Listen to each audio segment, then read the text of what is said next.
Okay. All right.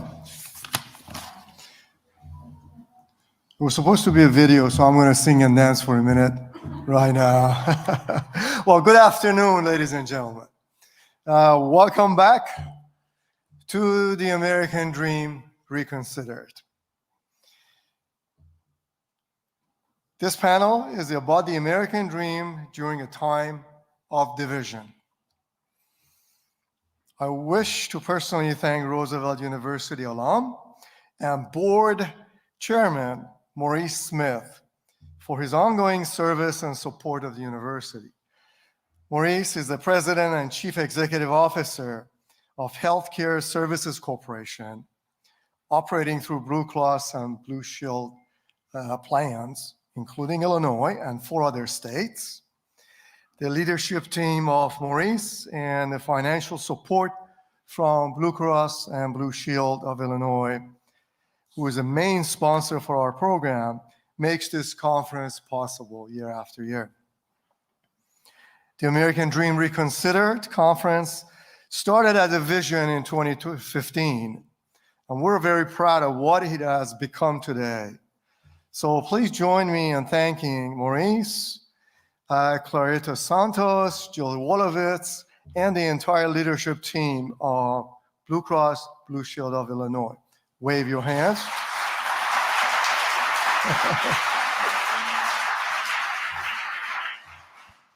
Now, I am thrilled to be holding our first live in-person event for the conference since 2019, things we used to take for granted in a university. Now, although we're a long way from being back to normal, this is a step in the right direction. And what a perfect time to have a chance to hear from our distinguished panelists about our current political landscape. The past year has been tumultuous, to say the least. Our last presidential election ended with baseless claims of election fraud that linger to this day and have left the nation deeply divided. We even witnessed an attack on the Capitol by our own citizens, an event that would have been unthinkable a short time ago. Now, despite these disturbing developments, I believe that we continue to share and have things in common that our partisan rhetoric would suggest. We are fortunate to have 2 seasoned and wise political veterans to help us understand not just how we reached this moment, but how we might find the best way forward. David Axelrod is a political consultant and analyst and a former senior advisor to President Obama. Bill Kristol is a political commentator and editor-at-large at the Bulwark and the former chief of staff to Vice President Quayle. We were lucky to have these panelists in 2017 in the same conference, and I have a suspicion that our friends will be back in the future. Okay. Now, if nothing else, they demonstrate that it is still possible for people from different sides of the political spectrum to speak to one another with respect.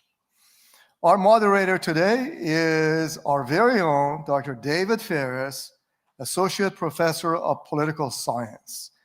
I look forward to hearing from all of them. David? Thank you. Thanks for that introduction. It's really exciting to be here. It feels very transgressive to be without a mask, but I'm going to roll with it. I also just figured out just now that this is not milk. So, so I thought it was really weird, but I was going to roll with it. But I realize it's water now. So. Thanks. So we only have our distinguished guests for a certain amount of time, so I want to jump right into the discussion. 6 hours. Questions. 6 hours, right? So 11 o'clock, is everyone okay? 7 hours? It's good.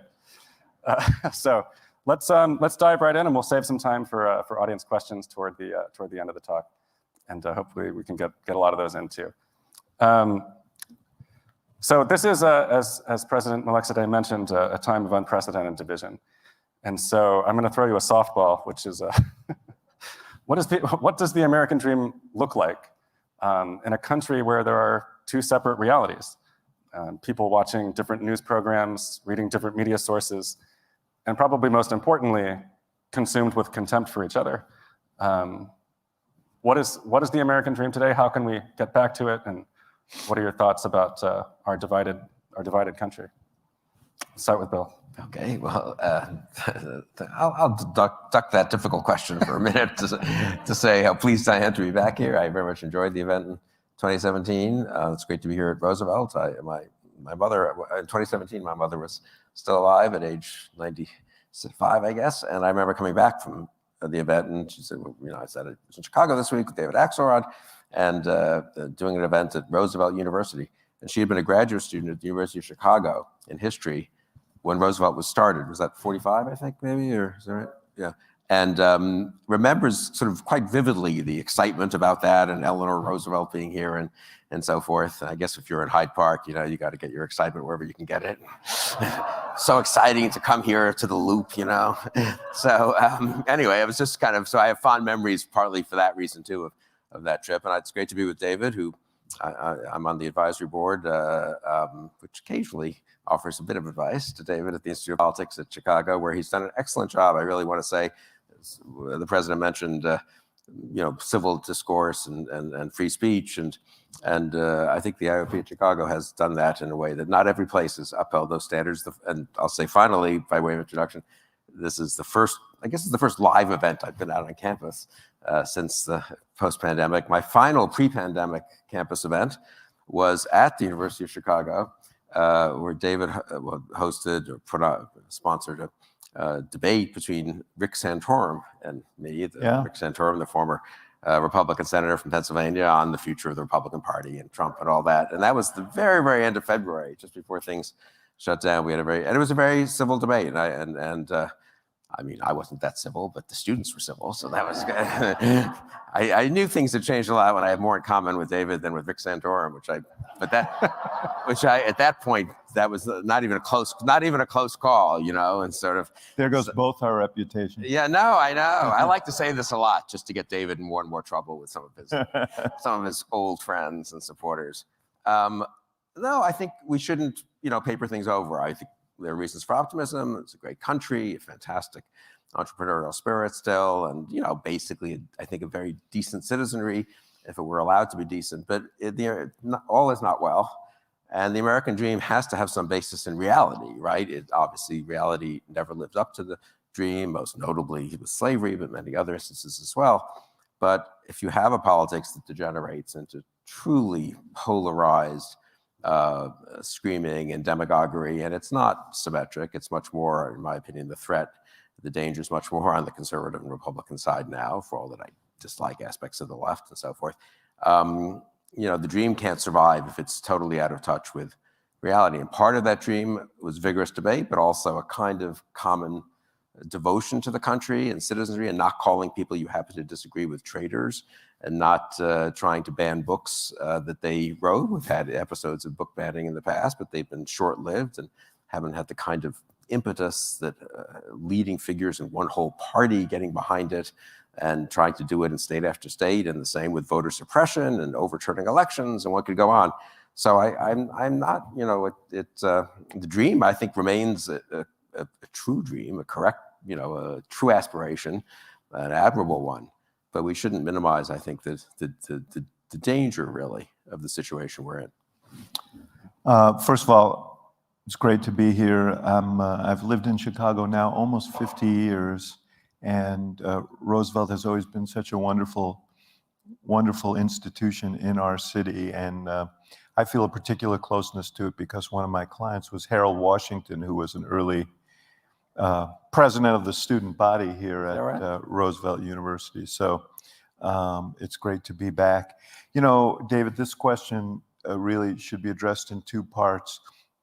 The American dream, you know, and I have heard this many times, if you sit in a focus group with people and ask them about the American dream, there's great skepticism about the phrase. I mean, people don't really believe it anymore.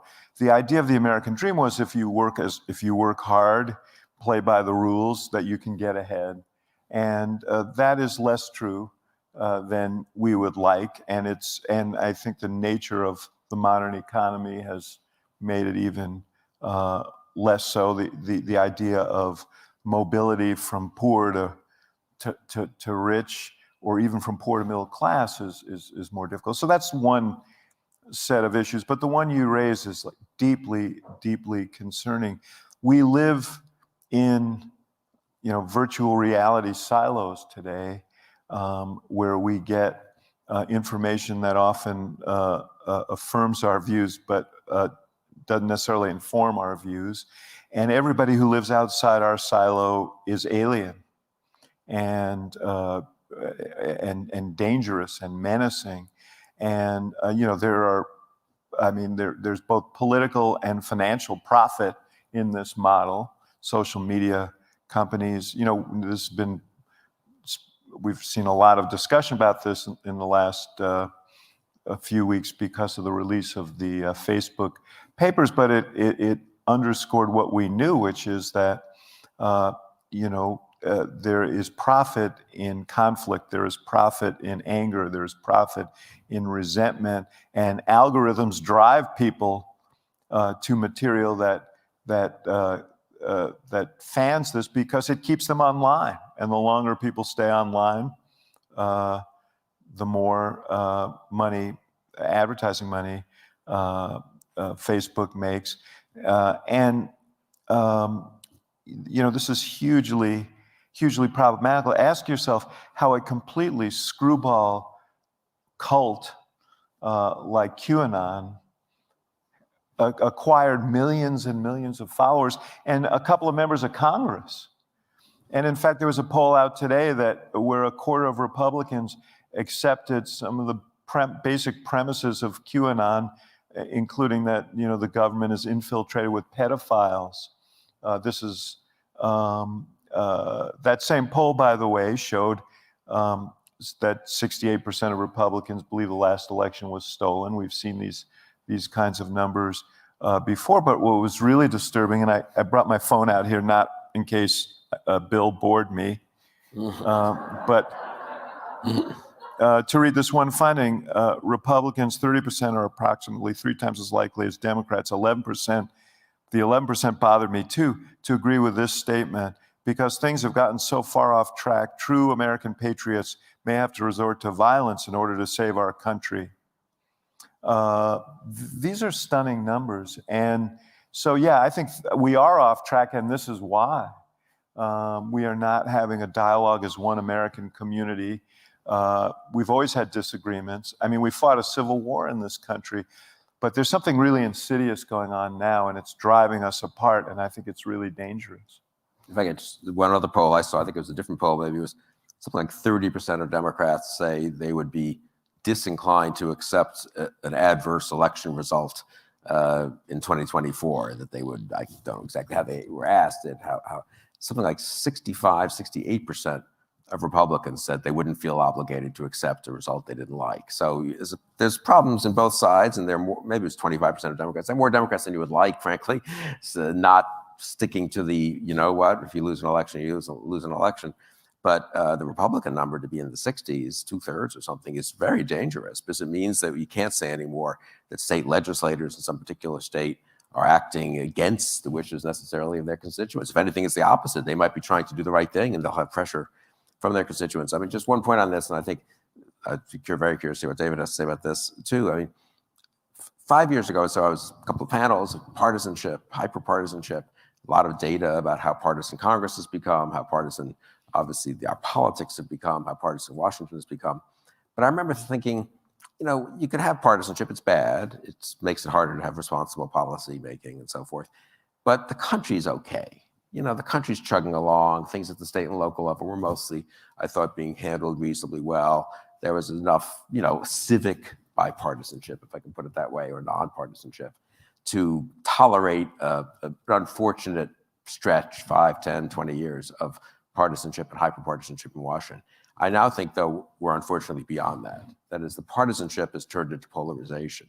The elite partisanship of journalists and political figures, candidates, has now, I think Trump has a lot of responsibility for this because he fostered it so much as president, and being president is a major, you have a major ability to shape people's thinking, has now become what political scientists call affective polarization. Polarization of the electorate, and mostly polarization driven by dislike or hatred or fear of the other side. It's not even on some issue. It's not that the country is bitterly divided between pro-life and pro-choice. There is some of that, of course. But mostly the country is bitterly divided between one party that hates the other party more than anything else. That's especially true, I'd say, of some of the Republican base, and somewhat true on the left as well, of course.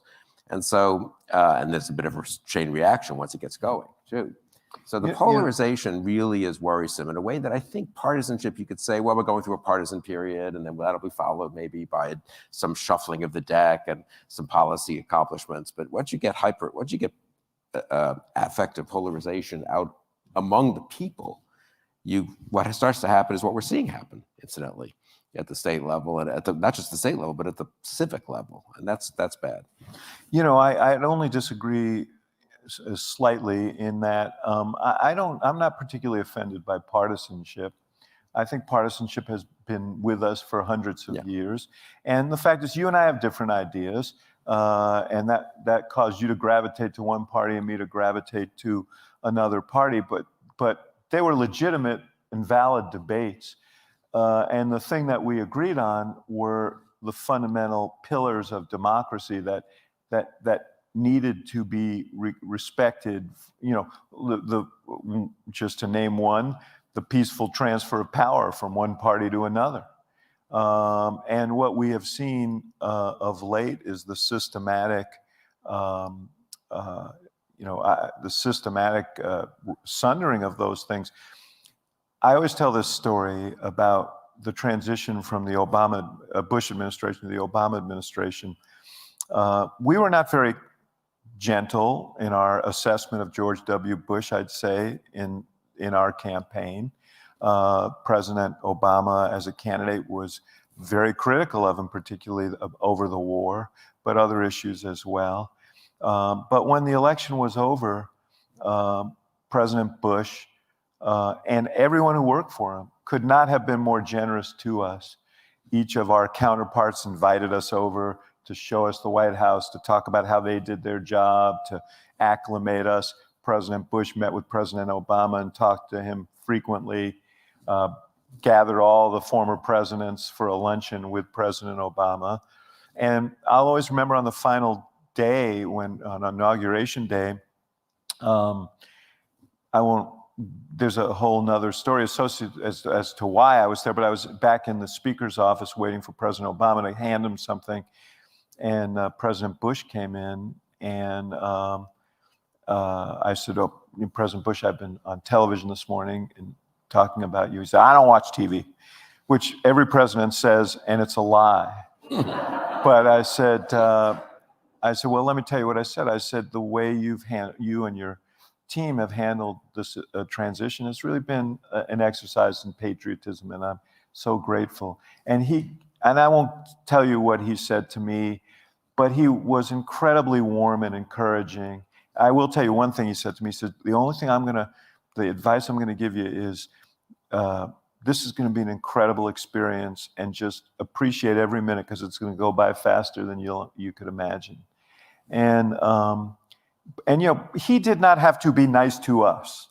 There are a lot of reasons why he might not have felt that warmly toward us. I know he didn't agree with us on a lot of things, But he felt as a trustee of the democracy that it was his responsibility to pass it along in good shape and to give us the best chance we could get to get, it was a difficult time and to get a decent start. And I will always honor him for that, even as I have profound differences with the way he handled a bunch of issues as president. That's the way it should be. My quarrel with Donald Trump is, I don't like a lot of his policies. You probably like some of his policies more than I do. But he has absolutely no regard for these institutions of democracy. He thinks you're a sucker if you observe them. And that is really treacherous. Anyway, so that's your first question, huh? Yeah. It'll be a fun 6 hours. You can see why I asked for the extra time. At this pace, we should get through about 400, 500 questions. I think. Yeah. I can definitely think of a president now that watches TV. A recent one. Basically lived on TV, President Trump, So we talked a little bit about polarization, so I'm going to skip over that and just go straight to the question. But we should, before you go to polarization, if we're going to skip over polarization, let's just note that the way we have sorted ourselves and polarized ourselves and the way congressional districts are, there are probably 35 competitive congressional districts in this country right now. The only thing that threatens the continued tenure of a member of Congress outside of those 35 districts, or the continued tenure of a governor or senator in states that are very red or very blue, are primaries. And that just accelerates the polarization. And because you just have to beat the most rabid voices in your own tribe, and you have to satisfy them. And now we're seeing it, because I had a pollster who you probably know, a Republican pollster, who said to me the other day, you cannot run in 2022. This was a clinical judgment. He wasn't. You can't run in 2022 as a Republican and expect to win a primary if you don't at least nod to the idea that the last election was stolen. That's a pretty horrifying thought. Yeah, the amazing thing is Trump winning was bad in my view, but not totally, in a democracy, there's going to be fluky primaries, produce a fluky nominee, and then there's dissatisfaction with the other party's nominee, and time for a change, and you win an narrow electoral college majority.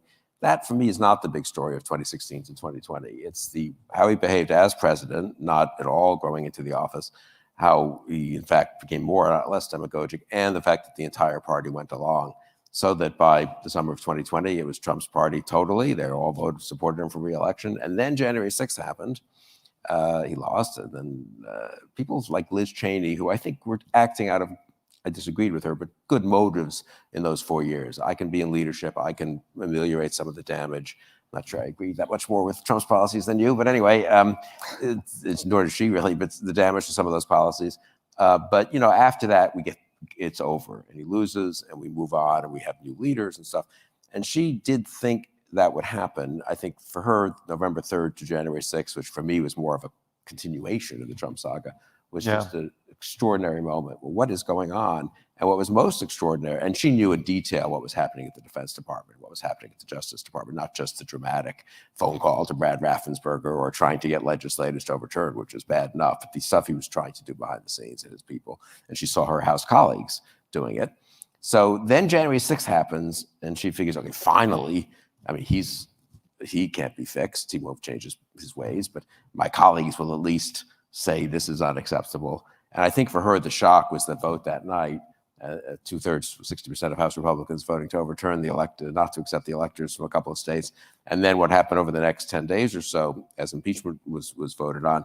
And that's what really caused her to break. To her credit, I think, was she decided it wasn't getting better. But for me, if you step back and think about it, what are we, 7-8 months or something from January 6th? More, I guess, right? 9 months.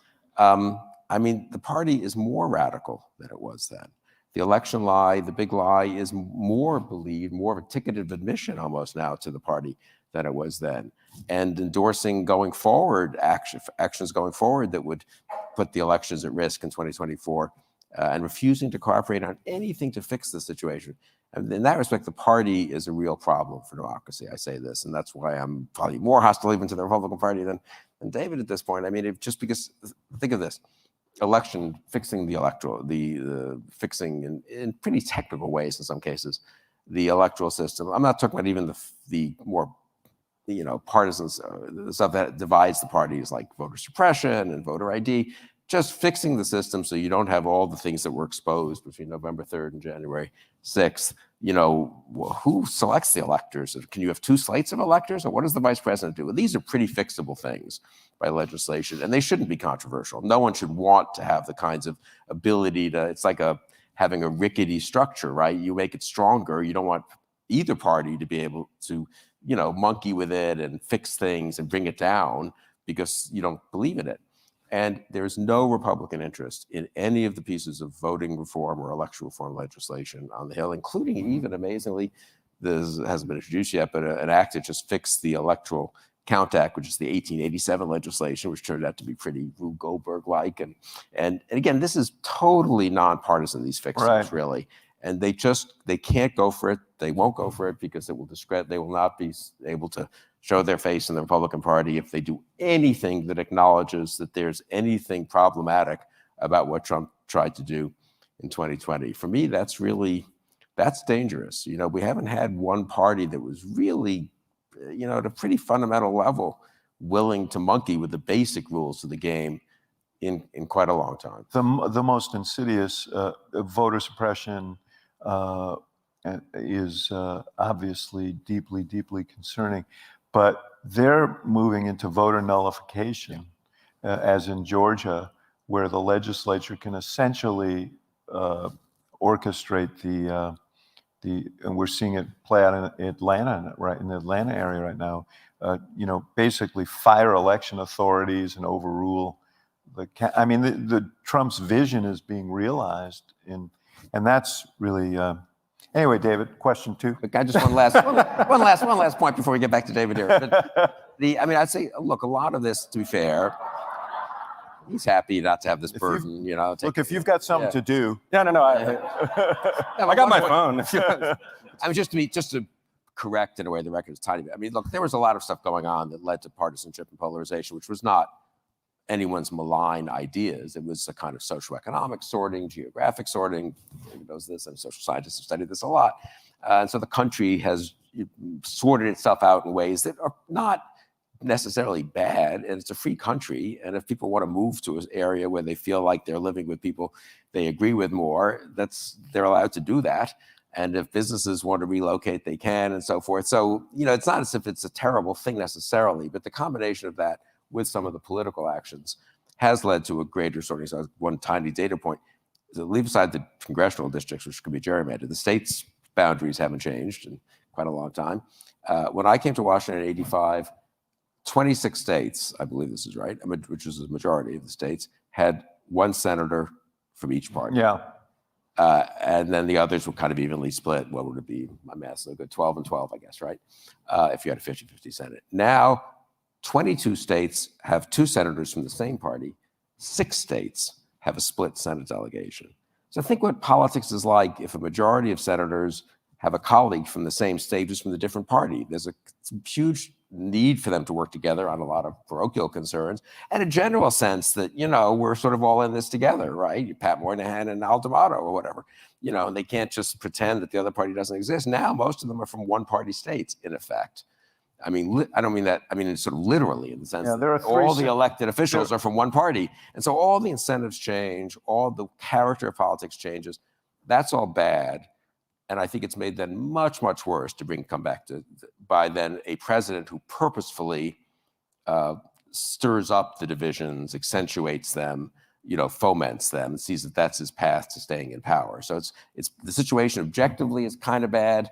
And then you have a very powerful partisan actor who goes out of his way to make it worse. Yeah, there are 3 senators in each party who represent states who are of the opposite party of the president their state voted for, the presidential candidate their state voted for. So say Susan Collins, her state went for me, But and 3 Democrats, Sherrod Brown, senator from Montana, Tester, and Manchin. And I think at least 2 of the 3 may be gone after 2024. So anyway, David, question 2. Yeah, sure. Yeah. But I mean, let's turn to what we might do about some of these problems. I think as of a few months ago, President Biden was popular, right? There was some hope that maybe changing the character of the president might change the character of our politics and lower the temperature. And I think the last few months at least have been fairly dispiriting in that regard. And it has become a pattern, right? Each of the last 3 presidential administrations has sort of fallen out of favor with the American electorate very quickly. So partisans on each side would argue that's because you're not doing things fast enough and aggressively enough, and then the moderates say it's because you're not devising solutions to our problems that have bipartisan support. So I guess I wanted to just pose to both of you, what does a successful presidential administration look like in this era? Is it possible to not get wiped out 2 years after you take office and we're back to this gridlock and division? So David, let's start with you for this one. Yeah, I mean, when we took office in 2000, we've had a series of events starting in 2000 with the recount in Florida that was very wrenching, and then followed by the 9/11 attack. That all this sort of roiled our politics. In 2008, we took office in the midst of the worst economic crisis since the Great Depression. That very much colored our election. Trump is a kind of a catastrophe in and of himself. And then you get to 2020, and Biden takes office in the midst of this pandemic and the economic problems attendant to it, with a 50-50 Senate and virtually a 50-50 House. So, these circumstances have not been optimal for presidents to succeed. But I have another concern, just to repurpose your question, as we've already proven ourselves expert at doing. And here's my concern. My concern is that technology is driving so much today, and I don't want to sound like a Luddite, but social media is an example of it. Technology is churning at an exponential rate, faster and faster, driving changes in our economy, changes in our culture. And yet in our democracies, we are designed to move slowly as governments when we are divided. That's the nature of democracy. So we have this fundamental mismatch, because some of these technologies are dividing us in the ways we discussed earlier. We've got government that's sort of gridlocked and change coming at a more rapid rate all the time. And I think this dissonance is a real threat to democracy. And I think every president is having to deal with it, along with the effect of polarization. There are decent people on both sides who want to try and get things done. But I remember I went to went with President Obama to speak to the Democratic caucus. He was speaking, I was watching, when we were trying to pass the Affordable Care Act. And he gave, I thought, maybe one of the greatest speeches I've ever heard him give. It was off the cuff. It was like a West Wing moment. It was a close to the media. And he talked about why we all got into politics in the first place. And he talked about what motivated him. And, maybe we could do something to actually improve people's lives. And, and he said, now we have this opportunity to do something really extraordinary that will be remembered for forever. And, we can't lose this opportunity. It was much more eloquent than that, but people were like in tears. People were cheering. but not everybody was on board, even the people who were crying and cheering. And we get down to the car, and I can see he's pensive, and we're going back to the White House. He's looking out the window. And I said, what are you thinking? And he said, just wondering what everybody's so scared of. And I said, well, I think they're scared of losing their jobs. And he said, well, what's the point of being up here for 30 years if you never do anything? And I said to him, I know that you believe that because that's the way you think. And he once told me that being Barack Obama was a pretty good gig in and of itself, which was true. I said, but for most of these people, this is the best job they're ever going to have. And this is how they define themselves. And yes, they would like to do good things. But if it's a choice between doing good things that are hard and being up here for 30 years, most of them will choose the 30 years. And that's just the reality.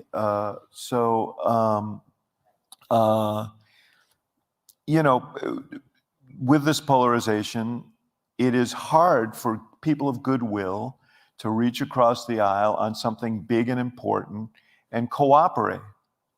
It's been made so politically perilous. And I don't just blame Donald Trump for it. I actually blame Mitch McConnell for part of it. There are a lot of people with it's like an Agatha Christie thing, that where everybody had a hand on the knife. Mm-hmm. But the knife is going to the heart of governance, and it's made it harder for presidents of both parties to accomplish things, even when people in the body understand that they would like to work together, they should work together. A problem demands a solution, but they can't risk antagonizing their base and losing their seat. Was that even vaguely germane to your question? I think so. It was in the ballpark, We should let the audience vote. Okay. Bill, you want to take it? No, on a more germane level, but a more prosaic level. I do think, look, Biden had a ton of challenges, God knows, in the real world, and then a 50-50 Senate, which he barely got on January 5th, and then the House so tight. So people are much too cavalier to say, oh, we should have done this, should have done that. And having said that, I do think they did a good job. Once they decided to go try to do something in a bipartisan way, once they decided infrastructure was the thing they could do, not unreasonable. I'm not sure I would have done that, but not unreasonable. They got 69 votes in the Senate. Yeah. You gotta, just as a matter, I think I'm curious to what you think. As a matter of just governance and politics, you need to cash that in. That needs to become legislation that has a signing ceremony, and pretty quickly is better. And the House usually is faster than the Senate. So once you get through the Senate, that's the heavy lift, right? The House is the place that, you control it, and the Speaker is very good at this. And so the failure to do that, I think, or not even failure is too strong. They might still get it, but probably will. But the delay and the back public, squabbling and complicated. It's sort of hinged now. So it's sort of dependent on the other bill passing, but it's sort of not dependent, and no one's sure if it's dependent or not, and somewhat contradictory things. And then you let other events, if the longest it's out there, other events intervene, Afghanistan and Delta variant, things that Biden couldn't control, and suddenly he's a little weaker, and the ability to make it happen starts to fade, and he's going on a foreign trip, and he'd like to have it by then, but he doesn't quite get it by then. I think the degree to which there was a moment, I think the failure to sort of capitalize on that, it wouldn't have been the end of the world. The world wasn't going to remember this infrastructure bill probably 5 years from now, maybe not even 1 year from now, but it would have given him momentum, as opposed to the opposite, which is he sort of had something out there, it starts to fritter away. And now I think it's pretty worrisome based on this morning's news. I don't know if I assume ultimately he'll get one or both, but anyway, but now we'll have more drama of there he is abroad, and he can't quite get the foreign leaders to agree. The foreign leaders can't all agree on the environment, on the climate change stuff, and you can't get the Congress to agree, and Manchin's, saying. So I think that was a moment in a more pedestrian way, as a matter of kind of just legislative tactics and strategy, that people will look back on as a missed opportunity to kind of close that deal, at least. Yeah, I agree. I think that was a great accomplishment, and I do think that, when you say, well, you have a Speaker of your own House, you ought to be able to get it done. She's got, she had at that point an effective 3-vote margin. No, I know. And the one thing that Joe Manchin and Kyrsten Sinema have taught everyone is the power of leverage. And I think that's a lesson that the progressive caucus in the House learned, which is we all have leverage, and we're going to use that leverage to try and pass what in the main were very popular provisions that were being held up by the, a couple of senators in the United States Senate. So, but I agree with you. It would have been cleaner and it would have been a big victory for the idea that you actually can work together on some big things. And that's what we need. We need to understand. We've lost our understanding that I may disagree with you on 75%, but if we can work together on the other 25%, we might be able to get some good things done. That's no longer the operative theory, because to work together is considered treachery on the part of, and there Trump also has been unhelpful, because he is counting on Biden failing. As McConnell said, he'd like to see Biden fail, and that makes any level of cooperation, treachery among the base. Yeah, I'm glad you brought up these problems getting legislation through a Democratic Congress with a Democratic president, right? Because Joe Biden won a fairly significant victory in the popular vote, right? 4.5 points, many millions of votes. But then you ended up with this functionally tied Congress, right? And that has led some people to think about some of the other structural problems in American democracy, problems with our political institutions, the Supreme Court, the Electoral College, malapportionment in the Senate. You brought up the Electoral Count Act, right? So I'm just wondering what you think of people who fear that one of the problems is the entrenchment of minority rule through institutions that are not really adequately translating sort of popular majorities into electoral majorities that can actually govern.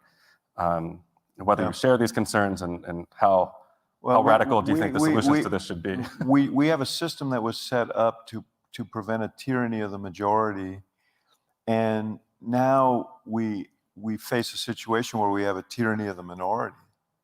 You have a United States Senate where every state gets 2 representatives, but these rural states are becoming less populous. We see people gathering in metropolitan areas. The Senate is tied, but the Democratic senators represent 41 million more Americans than the Republican senators do. And the abuse of the filibuster has made it virtually impossible to move forward on most things. They succeeded on infrastructure, and a lot of things that Americans feel strongly about, a majority of Americans. And I would just correct you on one thing. Yeah, Biden won by 7 million votes, but that's not the way we elect presidents. And we're not going to change that system, because the constitutional burden of changing it is hard to overcome. So he actually won by about 43,000 votes across 3 states: Georgia, Wisconsin, and Arizona. And he got 81 million votes, and that's really what the margin was, which should say to anybody in those states that their vote really matters. But I digress. I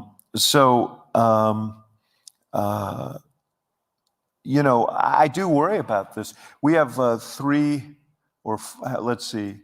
I mean, Bush got reelected with a majority, but he appointed a couple of justices. He was elected with fewer votes than his opponent. Donald Trump was elected with fewer votes than his opponent. He named 3 justices to the Supreme Court, in part because Mitch McConnell, in my view, you can dissent on this if you want, but sort of stole a couple of seats. That doesn't do much for a sense of public support for our institutions. And I worry, So, I mean, I think that the small states are well covered by the fact that they each have 2 senators. At this point, I think the filibuster should be removed, because I do worry about a crisis in our country where time and time and time again, whether it's on sort of basic gun safety legislation or other things that a large majority of Americans support, that they're going to be thwarted again and again and again, or you have a court that is completely out of step with the the vast majority of people, and obviously that's not the basis on which they should make decisions, but they should be aware of that. So yeah, I worry about that. I think it's a big problem, and I think there should be structural changes. I named one, which is ending the filibuster. I didn't ever even ask you how you feel about that. I've always been against the filibuster. I don't think it's I mean, there was room for a limited filibuster, and there was one customarily, a talking filibuster that genuinely was used quite rarely. It was used often for bad causes, especially to stop civil rights legislation, but it was part of the tradition. It wasn't crazy to say, there's some room for filibuster. It was never meant to be a 60-vote threshold for all legislation to pass the Senate. And it wasn't that when I came to Washington. And 85 wasn't that long ago, right? Appropriations bills routinely passed with 54 votes after being amended on the floor. Clarence Thomas was confirmed for the Supreme Court, though there was a filibuster for judges. Judges was still in effect then, 52-48. And no one thought there was any, the Democrats really didn't even talk about filibustering it. It was just regarded as inappropriate. And the same with a ton of legislation that passed in the Bush years and the Clinton years, for that matter. So but McConnell has a lot to answer for. I mean, I'd say but anyway, the Democrats should break the filibuster. They should have done it right at the beginning. They should have just said they should have gotten a lot. There was conservative papers written by scholars at AEI saying it's a bad idea 5, 10, 20 years ago. That maybe they would restore some limited talking filibuster on major pieces of legislation, however defined. But it's really caused huge damage, the failure to take it on. First of all, we've got no elections legislation, as David mentioned, because of the filibuster, because they can't get 60 votes. And why are we in the kind of crazy thing on reconciliation, 3.5 trillion, 1.5 trillion? Because reconciliation is the only way around the filibuster. In a normal world, and this is a world that existed, there'd be a child care credit. And it would be debated, and it would be amended, and someone would produce a study showing that it's actually should go to this level and not to this income cutoff, and someone else would produce a different argument, and someone else would say, oh, it's a good idea, but it's more important to spend the money on climate. And you would have normal legislative debates, normal amendments, normal majority votes, and you would end up with parts of an agenda being passed, as they have been, as was the case in the New Deal. There was no reconciliation in the New Deal, and some bills didn't pass, incidentally, or some bills were sent back, and some bills were delayed for 2 years. Social Security didn't pass till 35, right? But they were different pieces of legislation. It'd be so much healthier for our politics. And but why, and people criticize Biden and the Biden White House to some degree correctly for failure on messaging. They just talked about 3.5 trillion. They didn't talk about what the bill would be used for. But the reason they were in that box in the first place was totally because of the filibuster, and then the rule they had to devise, the budget rule, so they could pass something without a filibuster. Otherwise, we wouldn't have an annual budget. I do think McConnell also on Scalia, I mean, I was uncomfortable with it. I don't remember if I criticized it or not. I didn't support it. I mean, what he was doing there, I just thought it couldn't possibly work. I mean, it was so out of bounds when a justice passes away in the beginning of February, I guess it was, of a year, not to let you could defeat a nominee who came up after hearings. Fortas was nominated in an election year, and they didn't have the votes to get him through. He had all kinds of problems, it turned out. But President Obama went out of his way to nominate a more moderate candidate and an older candidate, frankly. So it wasn't as if he was stacking the court for the next 30 years. With and he was explicit, by the way, he said... Extremely well-respected, Garland, right? When Garland was always on the list of potential nominees, and he was very explicit with us that he foresaw a potential situation like this, and he wanted to put forward a kind of a nominee who would appeal across the aisle. And McConnell, I mean, I remember when he announced it, I just thought, well, this is nice that he can announce it and he can try to, but this can't possibly work.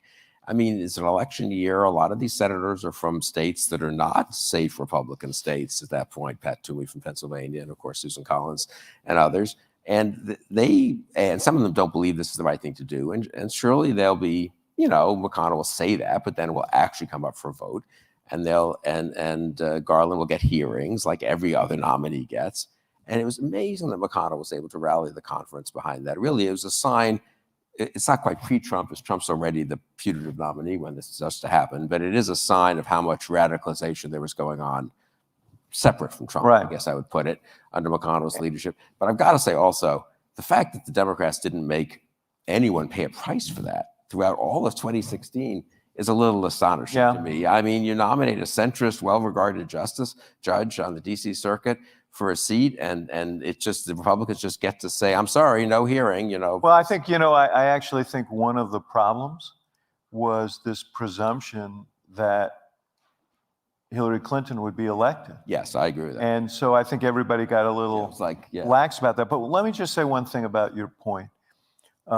McConnell got away with it and then whisked through a nominee in rapid fire time after saying you shouldn't nominate someone in the final year. And he would say, well, it wasn't the final year of his, but all of these norms, once you break them, they're very, very hard to reassemble.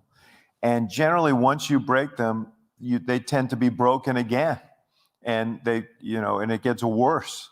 So, democracy relies on, rules and laws and norms and institutions. And one thing that we've learned is that democracy also relies on the good faith of people who hold these offices to respect those things.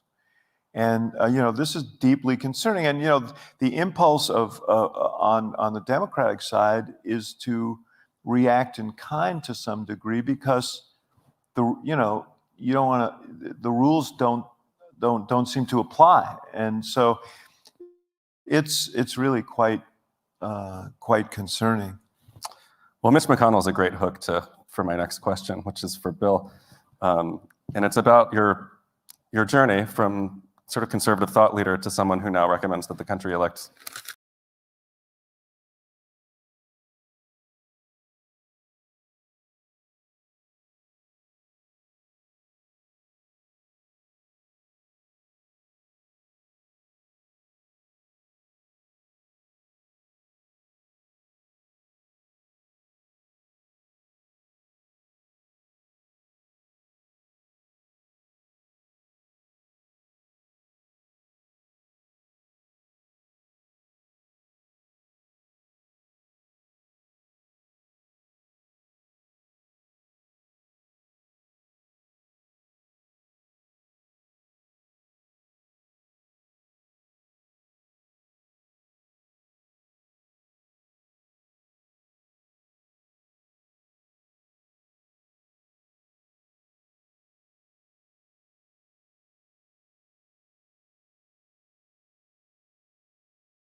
Republican opposition after 2010. That made it harder. But I can point to a whole range of things that were done that actually touched people's lives and made a difference. And I'm proud of that.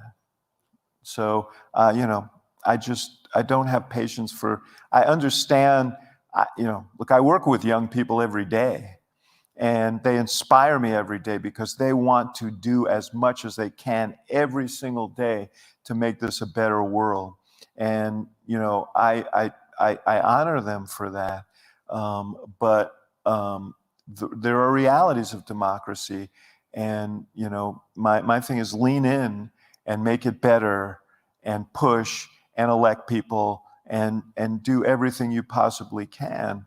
But don't sacrifice progress because you don't think you're getting enough progress, and recognize progress when you see it. I want to make sure that we have enough time for audience questions because we're finished at 6, right? So I'm going to throw one last question at both of you, which is, there's a lot of doom and gloom about American democracy these days, I think probably for good reason. But I was hoping that before we turn it over to the crowd, you could each give us one reason to be optimistic about the future of our democracy and our society so that we leave with a good taste in our mouth, in addition to the milk. Thank you. I think David's more optimistic than I am generally as a progressive. I'll make 2 points. One, just on what David was saying, and then I'll answer the question, but very briefly.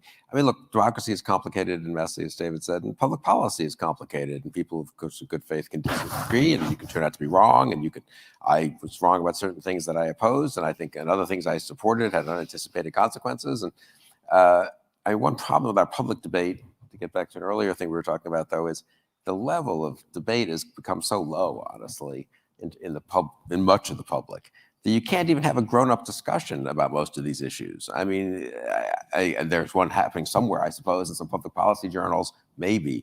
But places that used to have more serious discussions don't have them anymore. The degree to which everything is just a cartoon version of a point of view and then you attack it is very damaging. I would say it was nice what David said about me and Trump and all that. I appreciate it, but I just want to make clear, I had friends who went into the Trump administration and they asked my advice, and some of them I thought should, if they could do some good for the country, if they didn't, compromise themselves, if they were ready to leave, if asked to do something really wrong.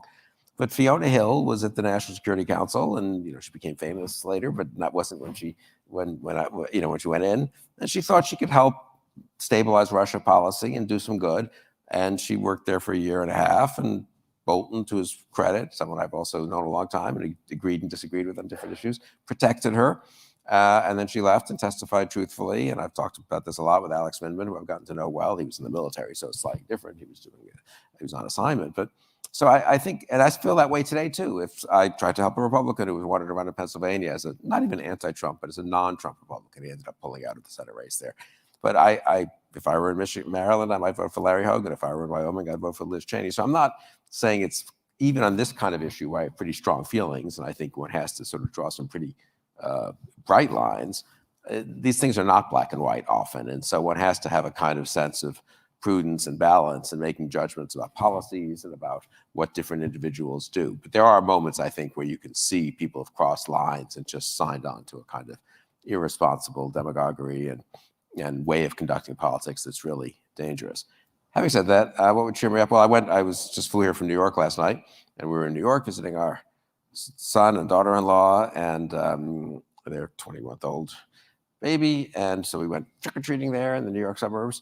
And it was really touching. Bill went disguised as a Democrat. Yeah, that's good. I went disguised as a Trump Republican. It was terrifying. That's scary. That scared me. Yeah, right. But it was touch, and it was not, it was like a classic all-American. It was nice weather, and that area. Mamaroneck has a lot of young couples with little kids. So there were a ton of little kids out there. They were all cute, and there was a good spirit. And you thought, okay, you know what? The country isn't as badly, people in this country aren't as divided or as mean-spirited as you would guess if you just looked at, Twitter and read about one or two incidents on an airplane or at a school board meeting. But I do think the degree to which things can get out of hand, or the degree to which you can start cascading down a spiral, to mix metaphors, I guess, of mean-spiritedness, of denunciation, of impugning the motives of people you disagree with, of then sort of justifying violence if necessary. David mentioned that poll. I mean, that's what scares me, that we're now on a slope that is not so easy to stop. And I don't, I would have said again 5, 6, 7 years ago, okay, our politics can be messed up to some degree. Some partisanship is healthy, some not so much. But the country as a whole will handle it. That's what worries me the most about the corruption of our politics today. It's not that it's damaging our politics; it's damaging our country. Yeah, I mean, this notion that it's not just that we disagree, but if you prevail, it will be the end of America as we know it. And that is all too common in our rhetoric. I'd say two things that give me hope. One of them very clearly is what I said earlier, which is, these young people give me hope. I am inspired by them every day, and I actually find, at least the young people I work with, much more tolerant, much less, they're not partisan. Honestly, they don't really think much of the parties. They want to get beyond, they don't really care if the red team wins or the blue team wins. They actually want to get something accomplished. And I think that when this new generation emerges, that we have a chance for something better. My concern is really in the near term. It's in the next 10 years that worries me. I want to get to that place where they can take hold. And, I think we could have a bumpy ride the next few years. The other thing I would say is this. I have a home in a rural area in Michigan. I have neighbors some of whom voted for Barack Obama and then ended up voting for Donald Trump. But I deal with them not as voters. I deal with them as neighbors. And it is astonishing to me how we can be so bitter in our politics, and yet when you sit down and talk to people, they're good neighbors. You hear about their lives, they ask about ours, and there is a basis for, you can see each other's humanity. And the question is, how do we scale that? How do we re-inject that into our politics or into the idea of government? Because I just think people are profiteering off of our divisions in ways that are unconscionable. Politicians are doing it. Commercial interests are doing it, just pushing us in the wrong direction. And then you sit down with someone who, is just a really good person. And yeah, they may have a different point of view on political issues, but, you could call them. If your house was on fire, they'd be the first one there with a hose. And I try and keep that in mind. We just have to find a way to look for the humanity in each other and not get hijacked by all of this. Well, thank you. I think that's a great note to turn this over to our audience and take some questions. We've got 14 minutes left in our panel, and so I have some ground rules, okay? Please ask a question. This is not your soliloquy, so I will cut you off if you are delivering a monologue, okay? So we only have a few minutes, so let's, and we're gonna get the microphone to the person that is chosen. Is that how this is gonna work? What's that? Should they come to the mic? Sure, why don't we come to the mic? Yeah, that's probably easier than. I think they want you to come to that microphone there. Or that one. Sorry, you guys on the right side of the room. I don't think. Oh, there is one there, yeah. Okay, so we'll go. So that's democratic. 1 and 1. So let's start on the left here. Hopefully you'll hear me through the mask. Is it coming through? Okay. Thank you both very much for a wonderful presentation. My concern, and David, this is probably more for you. Your last analogy was wonderful. However, I look to history, I look to Europe, and the kind of animosity and rabble-rousing that occurred there, and that's what concerns me. Mm-hmm. Can you give me a comment on that? And I guess beyond that, how do we stop it? Yeah, well, look, I don't want to minimize that in any way. I think I mentioned earlier that there are episodes in our history where people who should have known better went along, and horrific things happened as a result of it. And I mean, I'm the son of an immigrant from Eastern Europe, and I feel this very acutely. It's also one of the reasons why I love this country and American democracy, and why I feel so strongly about it, because he fled the kinds of things that you worry about here. I don't. I mean, what to do about it is to be vigilant. What to do about it is to use the tools that democracy affords to try and push this back. What it requires is more people like Bill Kristol and others standing up and calling it out for what it is. And I wish I could tell you that will prove to be enough. I will say that in 2020 we saw 1,000 acts of patriotism across this country on the part of people we'll never even know, just ground level election officials and people we do know about who stood in the way. And those people should be lifted up and supported. But these are challenging times, and I think the step one is to acknowledge exactly what you said, which is democracy is not a gift. Democracy is a project, and we've all got to be deeply invested in it to push back the forces of autocracy, which are on the march, not just here, but in other places as well.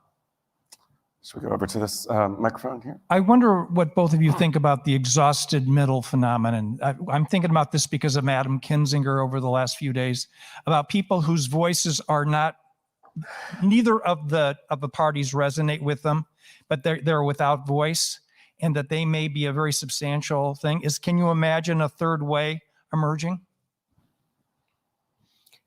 I mean, yes, and I think the parties, as David said, for young people have less attraction than they used to.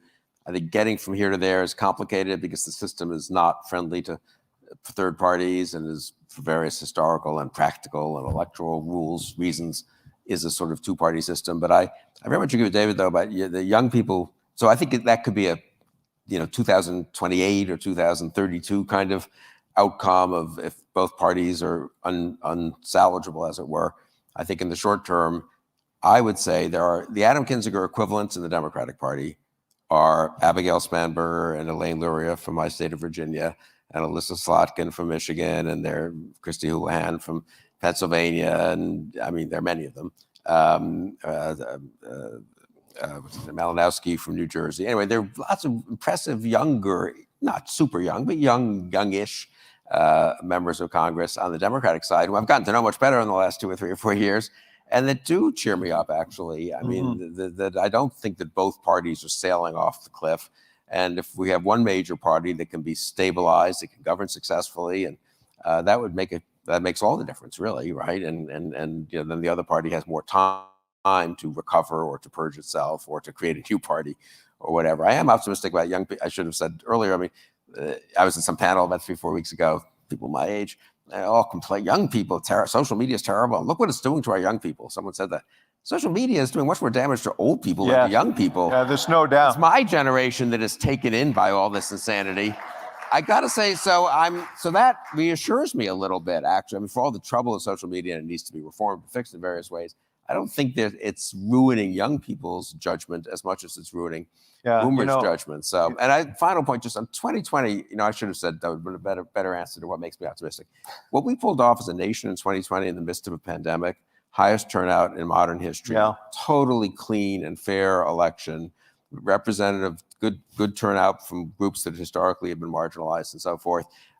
Big turnout, though, by people I don't agree with, by Trump supporters and so forth.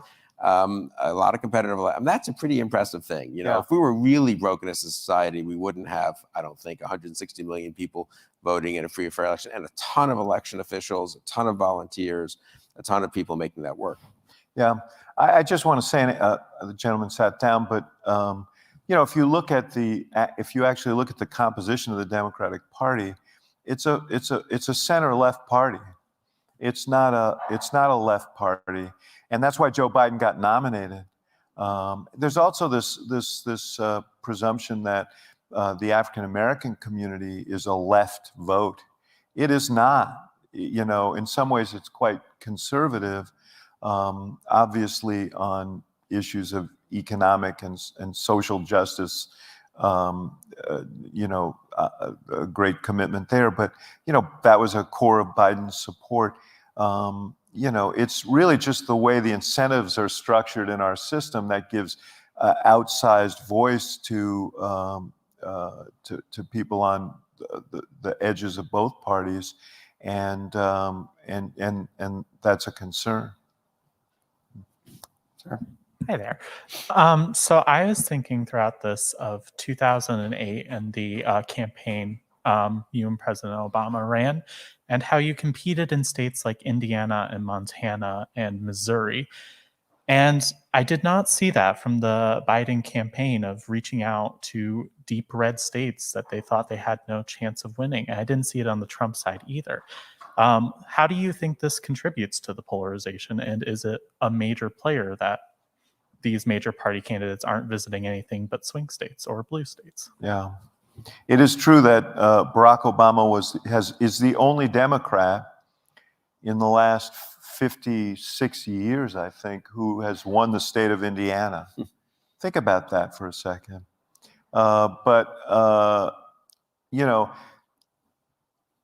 We also have seen this increasing polarization. So with each advancing election, Democrats have gotten fewer votes. Biden got a few percentage more than Hillary Clinton among non-college whites, and that margin was helpful in terms of him being able to win. But this polarization that we're talking about has created a situation where, so we won the state of Iowa twice. I think it's going to be a long time before a Democrat wins Iowa again, because the rural vote has been so polarized and to some degree radicalized. Why do we not make more of an effort? Because as Willie Sutton once said about robbing banks, you go where the money is. The votes, you have to go where the votes are. But I do think Democrats make a mistake by not at least being in dialogue with those communities and showing respect. We won by showing up. There's no doubt about it. And I think there's a bigger thing. It's not just physically showing up. I mean, in 2016, Hillary Clinton never visited the state of Wisconsin after the Democratic convention. She went to Iowa for some reason, but never to Wisconsin, and lost narrowly in Wisconsin. Those are mistakes. But I think Democrats also, we are becoming increasingly a metropolitan, college-educated party. And frankly, Democrats tend to moralize too much. Take the issue of climate, for example, which I do believe is an existential crisis, and I feel desperately about that. But the way many approach it is to say we have a moral obligation to deal with it. I believe that, But if you talk to someone who's spent their life mining or drilling or building equipment for that, and that's how they've lived a good middle-class life, that the loss of that job is an existential crisis too. And so Democrats need to be respectful of those people. You know, I'll say one other point on this, and I'm sorry because I know we're going to, you said you'd cut off the questions, you should cut us off, but not until I say this. I thought about this a lot during the pandemic because I sat on my butt and I Zoomed, and I didn't leave a paycheck. I didn't lose a paycheck. I didn't have to go anywhere. But you know, we told people it was their responsibility to shut down their small business or to stay home, even if it meant losing the paycheck. You know, I mean, and we honor. You know, we say, well, we honor the essential workers, but we should recognize them as essential workers and as fundamental, as people to be respected, not just in, you know, in theory and not just in a pandemic, but all the time. And I think Democrats have lost their ability to speak respectfully to people who work with their hands and work with their back. So, and I think Biden actually is better at that than most Democrats. But I think it's a fading approach, and I think Democrats need to revisit that. I don't think we should be giving up on those people, even if it's harder to win those states. So regretfully, this is going to be like Squid Game in the sense that you're not all going to get to the microphone. Okay, but we have time for one more question. Let's turn it over here, and then we will conclude. So.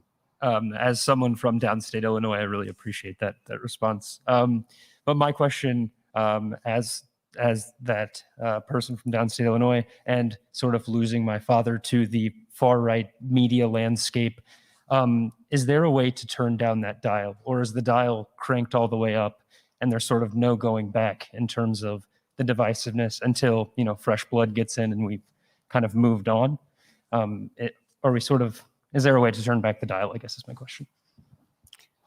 I mean, it's a very good question, and a lot of people are trying to think hard about it. I mean, yes, so these entities like Facebook are not, you know, did not come down from heaven, and the rules governing them are not Plainly not. Are not inscribed in stone, right? So now there's a huge amount of demagogue. I mean, again, this is a case where the stupidity of our public debate does a great disservice, because we have people screaming and yelling on the right about they hate big tech, and there are some people on the left who, you know, antitrust can do it, like 1912. And there are, if you read the right journals, there's sophisticated attempts to say, here's how we could incentivize Facebook and others to use different algorithms or prohibit certain algorithms that reward hatred and anger, and and that's so far from the actual debate in Congress, I would say, that it's a little scary, because again, this is something that was created by humans, is governed by humans, has boards of directors that consist of mostly of humans, one assumes. Maybe not Mark Zuckerberg, but I mean most of them, you know, and can be changed, you know. So I do think that's an issue of social media where we need to have real policy debates and some experimentation, perhaps. So I think that aspect of the siloing and the heightening of fears and anxieties could be addressed to some degree. The Fox, you know, and OANN and other networks is a different problem. But again, for me, a Fox thing, and I was on Fox for several years, we were not quite fair and balanced, but we were not crazy mostly. And, you know, it was just kind of standard conservative critiques, honestly, of a lot of liberal policies. And a couple of people were sort of demagogic, O'Reilly and All-Hand. I mean, even that was a much more kind of softer, in retrospect, you know, populism and kind of more traditional American rabble-rousing that you always had some of. It wasn't the craziness. It wasn't the conspiracy theories. It wasn't the Tucker Carlson real incitement to violence and hatred that you see now. But Fox has a board of directors. Fox has management. Fox has advertisers. Fox has cable subscribers who take Fox. They don't choose Fox, but the packages give it to you, right? Most of you probably have this. And it's hard to disassemble. The way in which cable services are provided in this country is something that's governed by law and by regulation, not just by economics. Again, that could be changed. Now, will it be changed given the current structure of Congress? Maybe not. But again, the lack of social pressure on the directors of Fox, one of whom is Paul Ryan, I will say, that they are presiding over I mean, we were both probably on the boards of various philanthropies and other outfits. You have a fiduciary responsibility for what the organization of which you're a director is doing, and no one is holding them accountable, I think. And here I do blame actually the left for all of its screaming is not tough enough in a way on this. It should not be respectable, in my opinion, to be currently a director of the Fox Corporation. And people shouldn't go and scream at them and pick at their houses, perhaps, but perfectly entitled, in my view, not to refuse to serve on other boards with them, to refuse to not to choose to invite them to things, not to go to a party and yuck it up with Rupert Murdoch and Lachlan Murdoch, you know, at some fancy New York party because, hey, come on, we're all grown-ups here in New York and we're tycoons and we don't make these kinds of judgments. But if there's no accountability, then and if it makes money, it just goes on. So I'm not optimistic about that changing in the near term, but I think we have some agency here, and these things are not just afflictions that have come down to us from on high. Can I just build on that? Because it's not just, that is, we've identified this, and properly so, as a major, major problem, the whole media landscape and social media landscape. But there is also, that is not your only obligation. There are fundamental obligations in our democracy. One of the problems we have is that the incentives are misaligned and people get rewarded more for being outrageous than being thoughtful and so on. And yet you look at the electorate, and as the gentleman suggests, most Americans are not that. So the question is, how willing are you to get activated to support candidates who are reasonable? How willing are you to go to the polls and say, we're not going to let the loudest voices win. We're going to let the most thoughtful voices win. And out of that process, and Bill named a number of people in Congress who have national leadership capacity if they get the chance. You know, I would just urge you to be as vehement as those who seem to be dominating our politics today, and get behind leaders who are going to behave in a different way and produce a different kind of politics and a different kind of government. You have agency in this democracy. That's what the democracy affords you. And I would just urge you to use it because we are in a desperate situation. And if we just cede the ground to the most vehement and divisive voices, we're going to continue down this very dangerous road.